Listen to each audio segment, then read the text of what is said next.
Fly me to the moon, let me play. Está aguardando ya en nuestros estudios Silvia Urich, autora del libro Los perritos bandidos, la protección de los animales de la ley Sarmiento a la ley Perón. Un libro para conocer la cultura argentina para quien ama a los animales y una obra de referencia que sienta bases para avanzar en la materia. Buenas noches, Silvia. ¿Qué tal? Buenas noches.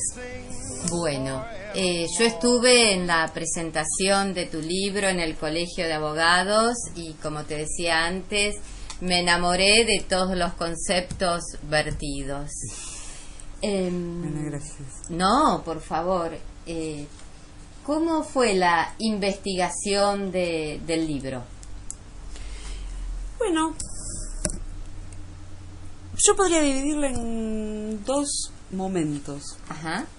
En principio por un tema de participación y de activismo y porque además también escribo, tenía mucho material reunido y escrito desde fines de los años 80, toda la década del 90, parte de los años 2000, y me había parecido, y coincidíamos con algunos compañeros, que había una cantidad de elementos, de sucesos y de ciertos episodios que, si bien habían sido públicos, merecían quizás un tratamiento más profundo. Uh-huh.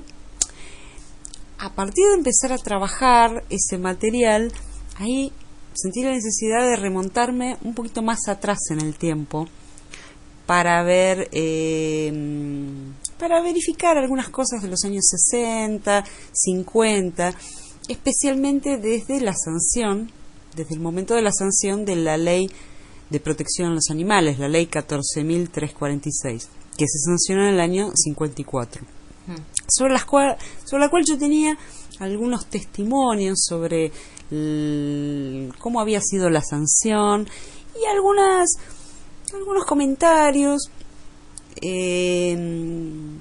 sobre algunas personas en ese momento que hacían referencia a los perros que tenía Perón, a los caniches que tenía Perón, los famosos caniches, sí. sobre el origen de esos perros. Empecé a trabajar ese tema, a investigar, deseché alguna información, o sea, realmente terminaron siendo mitos que circulaban, y ahí volví a sentir la necesidad de remontarme más atrás en el tiempo. Y finalmente llegué hasta fines del siglo XIX, alrededor de 1880, un poquito antes quizás, pero para poner una cifra, un número redondo, cuando se podría establecer que en nuestro país empiezan las primeras instituciones protectoras de animales.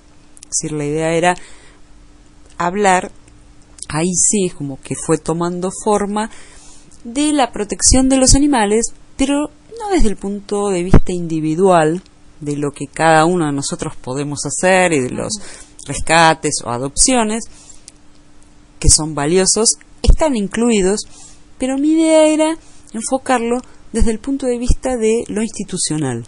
Es decir, cuando un grupo de gente se asocia con un fin determinado. Y en ese momento, en este caso, las primeras sociedades protectoras de animales en nuestro país nacen alrededor de esa fecha. Uh-huh. Entonces ahí cobró un poquito ya de forma el trabajo y bueno, empezó la investigación con más profundidad desde toda esa época. Y que te digo que fue sumamente interesante, muy muy interesante, porque si bien no hay mucha bibliografía sobre el tema, sí hay muchas cosas publicadas en publicaciones periódicas, revistas, boletines, actas y todo tipo de material que está bastante disperso en muchos archivos públicos, algunos privados, una correspondencia, algunos libros, pero que tangencialmente tocan el tema, y diarios de la época. Sí, sí. Entonces, a partir de todo ese material y de una recorrida por muchas bibliotecas y muchos archivos, ¿no?, obteniendo pequeños datos de aquí y de allá, entonces ahí pude empezar a darle forma a esta historia. Claro. Y vos comentás que lejos de ser algo de las clases acomodadas, no era únicamente de ese tipo de gente, ¿verdad? Claro, porque en cierta gente suele haber una especie de prejuicio acerca de quiénes son los que protegen animales. Suele haber un prejuicio en donde se piensa que, sí, son unas señoras de dinero que se dedican a proteger a los animales. Y en general le agregan, y no les interesan los seres humanos. ¿No? Es una cosa que... Y en realidad, es tan variado en nuestro país la composición de las asociaciones que tienen como objetivo la protección de los animales. Es tan variada la composición desde lo sociocultural, lo económico, hombres y mujeres, y sobre todo si uno lo mira con la perspectiva de más de 120 años de protección de animales, en donde seguramente hay cambios y son muy interesantes comprobarlos, pero a partir de la investigación parece muy interesante advertir esos cambios, advertir cómo son, que ahora vamos a hablar un poquito de esta composición de los proteccionistas, y pensar en la evolución, en los cambios que hubo, ¿no? Porque es cierto que si uno mira los comienzos, advierte que al comienzo eran todos hombres. O sea, la protección de animales era cosa de hombres. En los comienzos. Sí. Si uno lo mira desde la mirada actual, uno piensa es cosa de mujeres. Sí. En realidad, siempre estamos hablando de mayoría, ¿no? O sea, no significa que no hubiera mujeres, pero mayoritariamente era una cosa de hombres. La primera sociedad protectora de animales en nuestro país nació en Rosario, en 1871. Al poco tiempo nace la de Buenos Aires, en 1879. Lo que pasa es que la de Rosario no duró mucho. En cambio, la de Buenos Aires, si bien tuvo algunos comienzos titubeantes, luego pudo afirmarse y tuvo una gran continuidad, una gran longevidad, porque es una protectora que duró más de un siglo. Mira. Y te decía que eran todos hombres. ¿Qué los motivaba a reunirse? El maltrato que sufrían los caballos. O sea, el caballo estaba presente en el campo y en la ciudad. O sea, era animal de tiro, transporte. Luego va a ser de carga. Los tranvías, los primeros tranvías, o sea, la energía eran caballos. O sea que era omnipresente.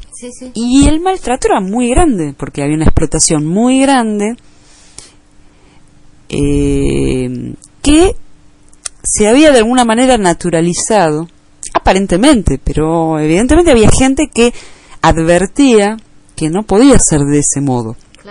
Esa fue la motivación original de estos hombres, que sí tenían como característica en estos momentos iniciales, o sea, esos pioneros, que eran hombres que estaban bastante, en alguna medida, vinculados con la actividad pública, con la política o con el periodismo. O sea, había en Rosario el director del diario allá de Rosario, y acá en Buenos Aires se van a vincular en estos primeros momentos el poeta Guido Spano, Sarmiento, Mitre. Es decir, hay una gran cantidad de personajes, escritores, que se sienten convocados en un primer momento por un pastor metodista que se llamaba Juan Francisco Thompson, y que recorría las calles. Fue uno de los primeros pastores protestantes que predicó en español, porque antes era en inglés para algunos ciudadanos ingleses que vivían aquí.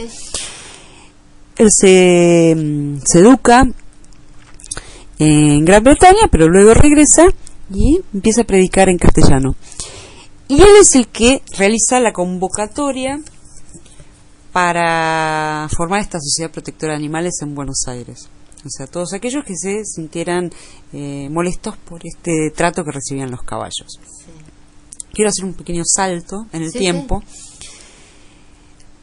A medida que van transcurriendo los años, claro, si uno comparamos lo que ocurre ahora, siglo XXI, sí. Y claro, hay una composición totalmente diferente. Claro, sí, sí. ¿No? En donde uno lo advierte esta actividad como algo quizás más popular, muchas más mujeres, sí. Muchísimas, es mayoría, sí. O sea, ahora la minoría son los hombres, sí. En ese momento había mujeres, eran minoría, ahora es al revés. Quizás gente menos vinculada a la función pública o a otras actividades, o sea que ha ido modificándose mucho la composición. Pero si nos paramos, por ejemplo, en la mitad del siglo XX, sí. Ahí sí había otra composición. Ahí sí quizás podemos ver que las sociedades protectoras de animales tenían quizás otra composición, algunas de ellas, quizás las más célebres de aquella época, integradas por señoras que eran de lo que consideraríamos la alta sociedad. Uh-huh. Y yo creo que de algún modo esa imagen es la que ha quedado, por lo menos en nosotros, en la sociedad, como esa imagen fuerte de que la protección de animales es algo de señoras de la sociedad que pueden ocuparse de esto. Sí, sí. Que tienen tiempo libre, plata. Sí, que tienen tiempo libre y plata. Eso está bastante lejos, en realidad siempre estuvo lejos. Sí. ¿No? Esas son imágenes, representaciones, sí, sí. Porque a veces hay instituciones que tienen más presencia en los medios o que por algún motivo queda más fijado en el imaginario. Pero me parece que también hay otros motivos que tienen que ver con el modo en que se encaró la protección de animales en ciertos momentos, que logró un predominio, o sea, en donde ciertas ideas, ciertos paradigmas prevalecieron por sobre de animales desde el lugar de la caridad y desde el que tiene dinero, y en cierto momento prevaleció sobre otras ideas que ya existían, claro. Que quedaban en un segundo plano y que por suerte periódicamente vuelven a resurgir, ¿no? Y vuelven a pasar al primer plano, ¿no? En un poco esa idea de hay mucha gente en esta historia de la protección de animales que quiere a los animales e intenta protegerlos y lo logran en muchos casos. También es cierto que hay diferentes modalidades de proteger a los animales. Sí, sí. Y muchas agrupaciones han logrado hacer prevalecer sus ideas como el modo correcto de proteger a los animales. Claro. Cuando lo que hay que hacer es hacer valer las políticas de Estado y las leyes que ya están vigentes. Claro, lo que pasa es que no siempre la idea de que esta debiera ser una tarea de la que debe hacerse cargo el Estado fue una idea que estuvo presente. Claro. Es decir, la idea de que el Estado tiene que intervenir es un tema vinculado al tema de la justicia, el tema de los derechos. Bueno, esa idea respecto de los animales no es una idea que estuvo siempre presente. No. Estuvo presente en algunos momentos. Es una idea que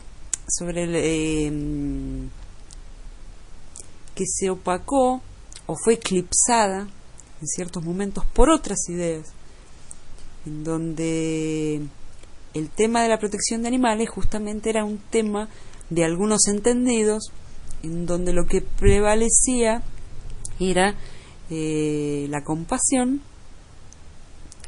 nada malo, no. Pero el foco de la compasión terminó derivando en el tema de la caridad. Claro. Entonces, vos fíjate que mientras que en el país hubo bastante, ese tema estuvo bastante claro, en el sentido de que en el siglo XIX todo el tema de salud y educación también estaba en manos de la sociedad de beneficencia. Hablo de los humanos, ¿no? Sí, sí. Que el Estado se hiciera cargo de la salud, de la educación, por más que justamente hacia fin del siglo XIX surge la ley de educación pública obligatoria, laica, hasta que eso se implementa pasa un tiempo. Uh-huh. Y más pasa todavía con el tema de la salud pública, que prácticamente hasta el arribo del peronismo, o sea, el tema de los hospitales, era algo que venía siendo manejado por la sociedad de beneficencia, que se hacía cargo de ese tema. Con respecto a los seres humanos, en ese momento, políticamente, queda claro que deja de ser un tema de caridad, pasa a ser un tema de derechos. Claro. Sin embargo, con respecto a los animales, ese tema no quedó tan claro. Vos fíjate que justamente para la misma época en donde esto ocurre con respecto a los humanos, hay una anécdota célebre donde que inclusive se refleja en la película Evita, cuando Eva Perón le dice a las mujeres de la sociedad de beneficencia que a partir de ahí ya no van a tener más actuación pública porque ahora ya va a ser su fundación, ¿no? Bueno, vos fíjate esto. En realidad, el proyecto de la fundación lo que planteaba era hacerse cargo de temas coyunturales mientras a nivel gobierno se iban buscando e implementando las soluciones de fondo. En ese momento la sociedad de beneficencia no es disuelta, pero queda inactiva, después vuelve a funcionar después del derrocamiento de Perón.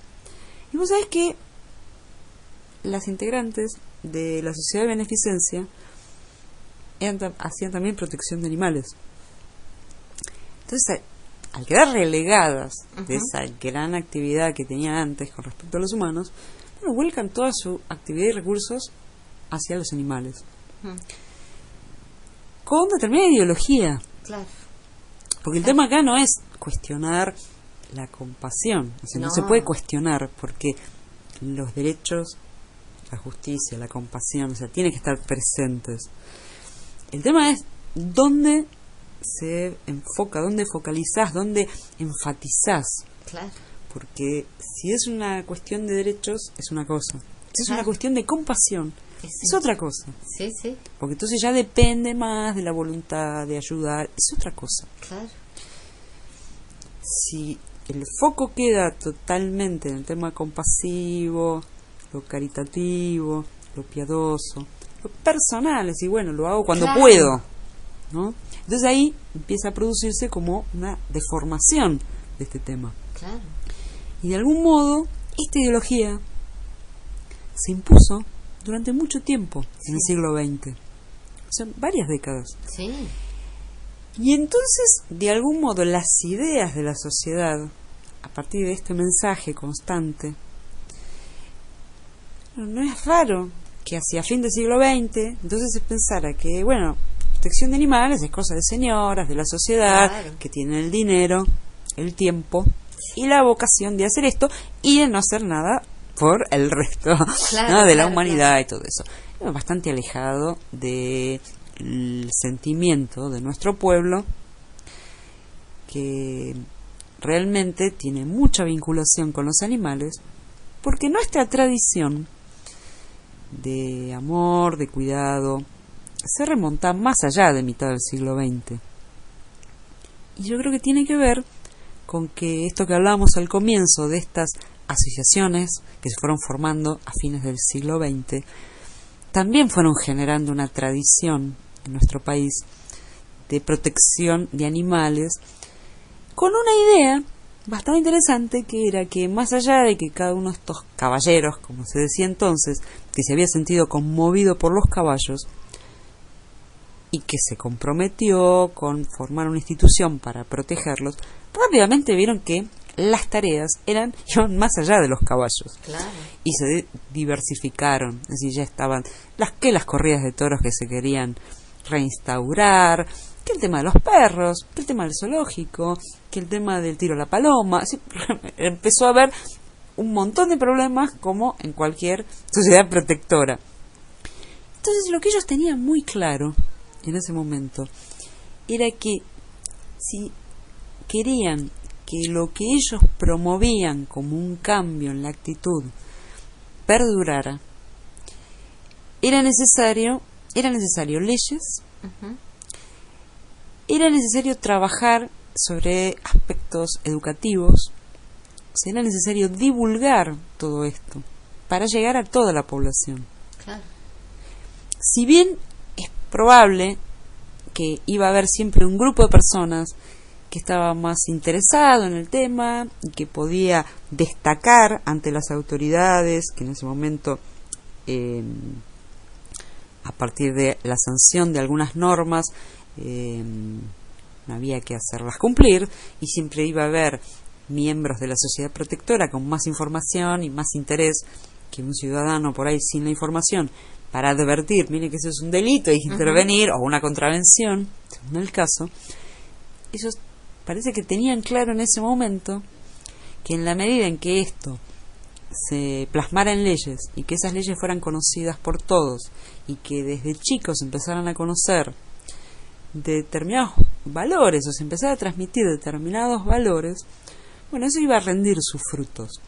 Entonces yo creo que de algún modo en ese sentido hubo un triunfo, porque más allá del modo en el que cada institución a lo largo del siglo XIX y siglo XX consideró que había que proteger a los animales, de algún modo todos continuaron, ¿no?, en esta línea de el trato hacia los animales, o sea, merecedores, ya sea de justicia y derechos, o de compasión, pero como sujetos a derecho. Sí, y creo que eso es una cosa que la verdad que nos distingue de otros pueblos, porque si bien es cierto que se ven actos de crueldad, actos de maltrato, se ven, y creo que hoy con las redes se ven más. Claro. Pero creo que lo que está ocurriendo ahí es que están más expuestos, están menos naturalizados, actos que a lo mejor podían pasar desapercibidos, o no existía la forma de difundirlo.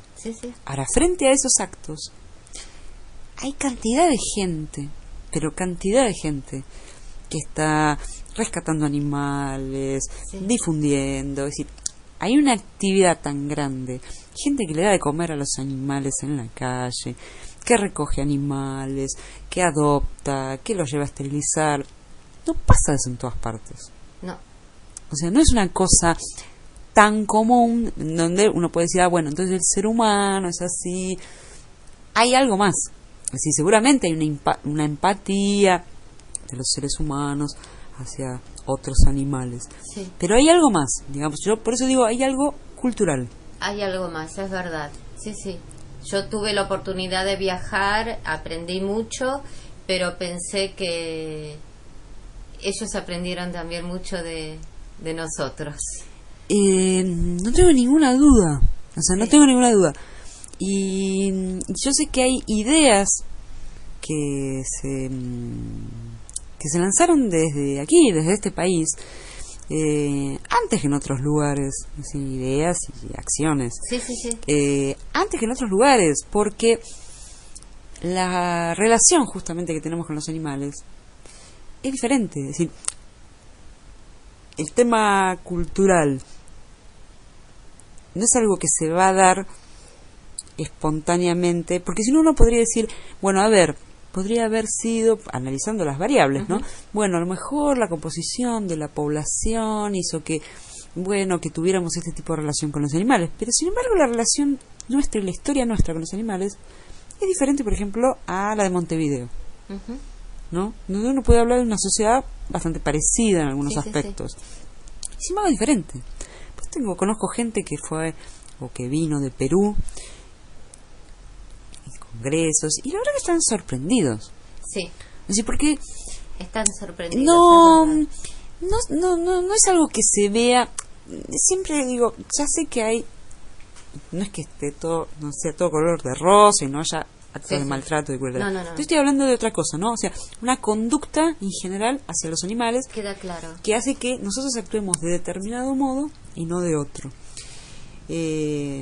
Gente que va a maltratar a los animales, bueno, también va a maltratar a otra gente, eso Eso lo vamos a es- encontrar en todas partes. Eso sí. Pero en Es general, así. esa conducta, esa actitud que nosotros tenemos, bueno, yo la atribuyo a esta tradición porque no en todas partes, además de estas instituciones que te comentaba, en algunos casos contaron con la participación de personalidades muy importantes en la política, como el caso de Sarmiento, Ujú. o después como en el caso de Perón, Claro. Sí, sí. que fueron cada uno con su ideología Ujú. y muchas veces en las antípodas del pensamiento, y sin embargo en el tema de los animales en la misma vereda, Claro.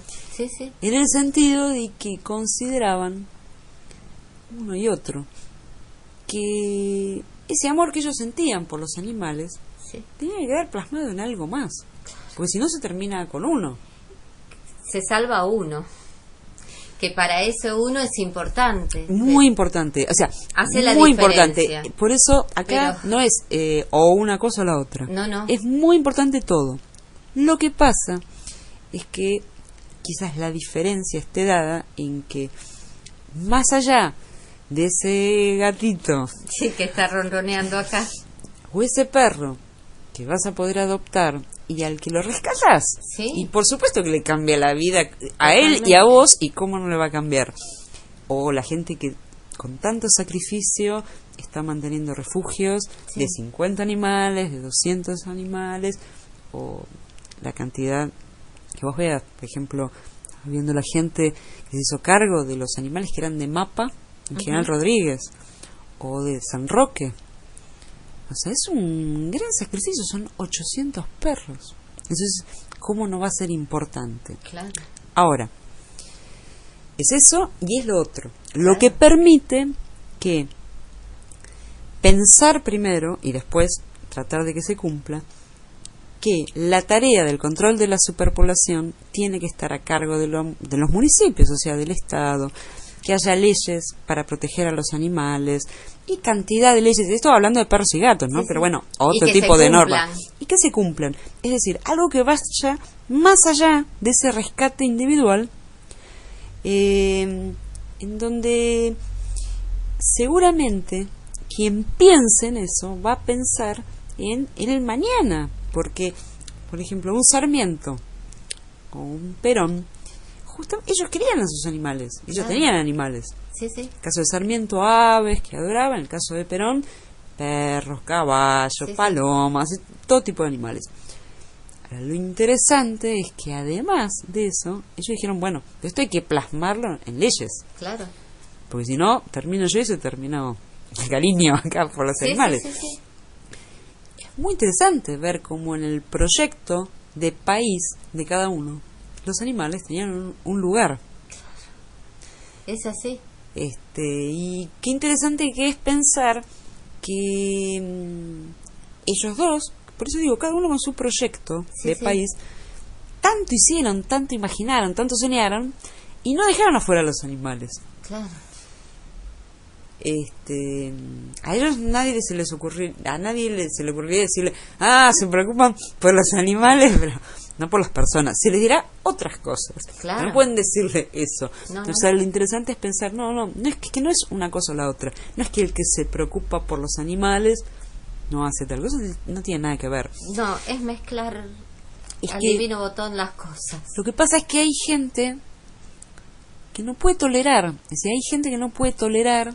Eso se escucha en la actualidad, se Sí. escucha en algunos programas, radio, no pueden tolerar que haya gente que se ocupe, por ejemplo, del tema de los caballos en la actualidad. Sí. Se preocupan por los caballos, pero no por el carrero. Escucho. No tiene nada que ver. No. No tiene absolutamente nada que ver. Es tener realmente poca mira en esas apreciaciones. Generalmente, quien se preocupa, al revés, es quien se preocupa por los animales en general, justamente, está pensando en el sufrimiento, en buscar soluciones, buscar alternativas. Es decir, surge de ahí. Porque aparentemente eso no está surgiendo de quien se preocupa solamente por tal cosa, no encuentra ninguna alternativa. Para nada, no. La gente que se preocupa, por ejemplo, por el tema de los caballos, de ahí surge la alternativa de que busquen un transporte adecuado para reemplazarlo. Claro. No surge de otro sector. No. O sea que, en general, esos son prejuicios. Pero bueno, me parece que en ese sentido, para mí fue muy grato hacer esta investigación y entender determinadas cosas, determinados mecanismos, por lo menos que pueden haber llevado a que nosotros seamos como somos con los animales. Claro, sí, por supuesto.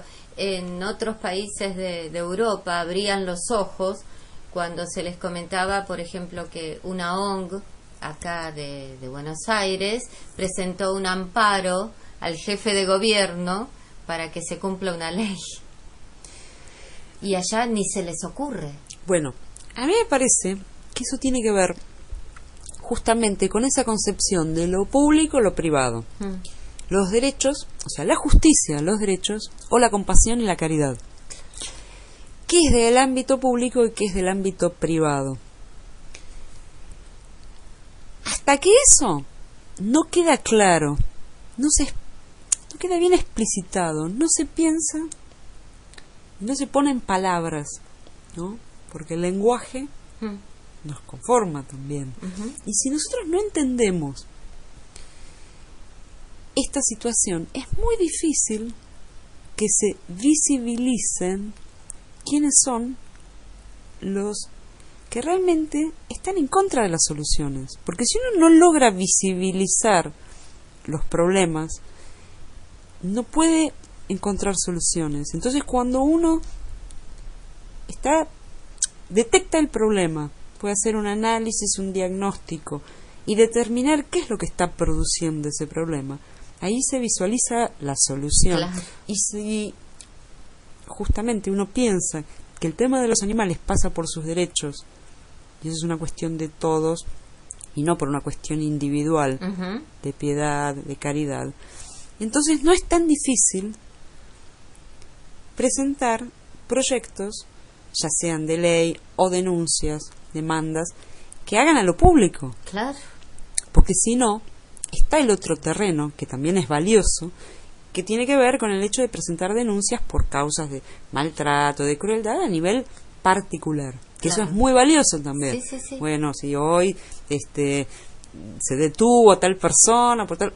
Es valioso y más vale, es lo mismo que el otro, le cambia la vida a ese animal, Sí. ¿no? Y por ahí sienta un ejemplo, un precedente de lo que no se debe hacer. Pero si queremos que cambie la vida de un montón de animales, bueno, entonces son las políticas públicas. Totalmente. Son demandas al Estado, son proyectos de ley para que se sancionen Sí. y llevar adelante determinadas políticas, ¿no? Totalmente. Así que esos son los caminos. Sí. ¿Querés respirar un poquito? Ponemos otra cosita. Respira, sí. A ver si vamos la dejamos respirar un poco a Silvia y luego le seguimos preguntando.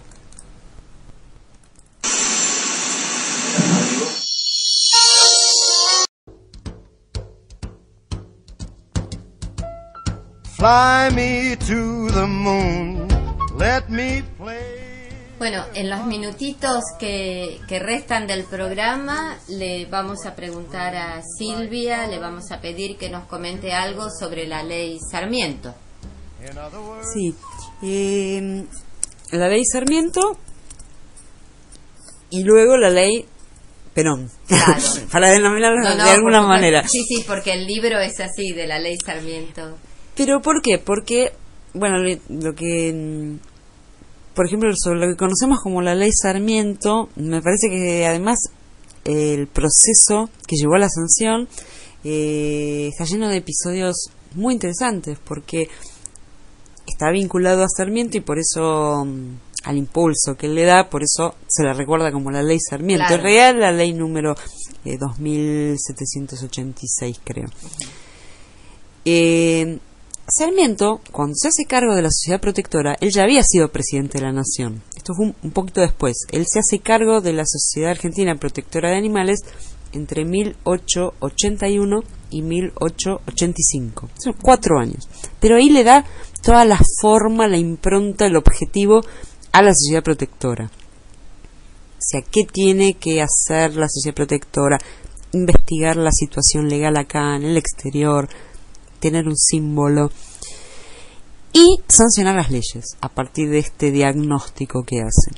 Pero resulta que él logra muchas cosas, pero el Consejo, tanto en el Consejo Deliberante, con las ordenanzas, como en el Congreso de la Nación, la ley no se trataba, Mira. por más Sarmiento que fuere. Entonces tiene una idea que realmente me pareció interesantísima, pensando que esto fue hecho a fin del siglo XIX y por este tema. Entonces le ocurre hacer una manifestación a Plaza de Mayo para demostrar que el tema interesaba, Claro. que la Sociedad Protectora existía y que el Congreso en ese momento estaba en Plaza de Mayo, en un edificio, y que el Congreso tenía leyes cajoneadas y que no trataba. Mira. Y se organiza una manifestación con carruajes, 50 carruajes, desde Callao y Lavalle. Sí, Van avanzando los carruajes sí, sí. por Callao hasta Santa Fe, doblan por Santa Fe hasta Florida y entran por Florida hasta Plaza de Mayo. 50. Sí, que debe haber sido importante. Yo creo que sí. Y bueno, efectivamente se trata la ley, pero aconsejan hacer unas modificaciones porque los senadores no querían la ley, no querían una ley penal, y va a comisión, y cuando va a comisión, bueno, ahí queda nuevamente durmiendo. Cuando la ley sale, ya Sarmiento había fallecido. Mira.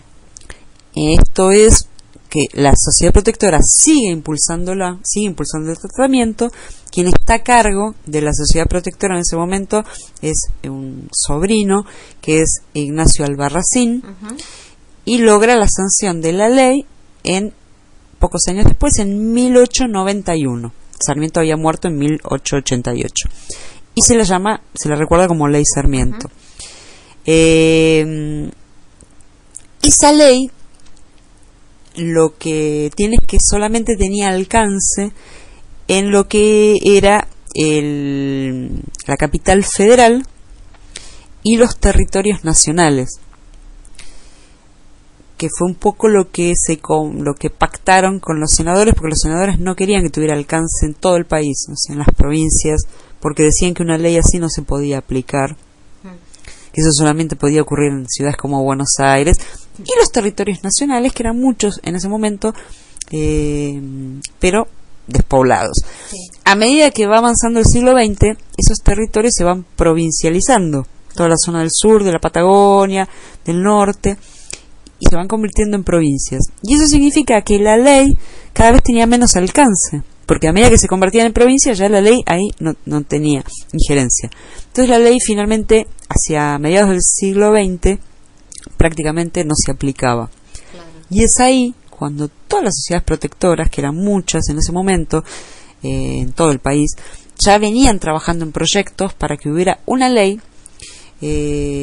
para modernizar la ley de algún modo y que se aplicara en todas partes. Y es ahí cuando Perón, él impulsa primero una ley en el año 47, Ujú. no tiene tratamiento, una en el año 51, y finalmente en el año 53, a través de Aníbal Benítez, que era presidente de la Cámara, peronista, presidente de la Cámara, se presenta un proyecto. Ujú.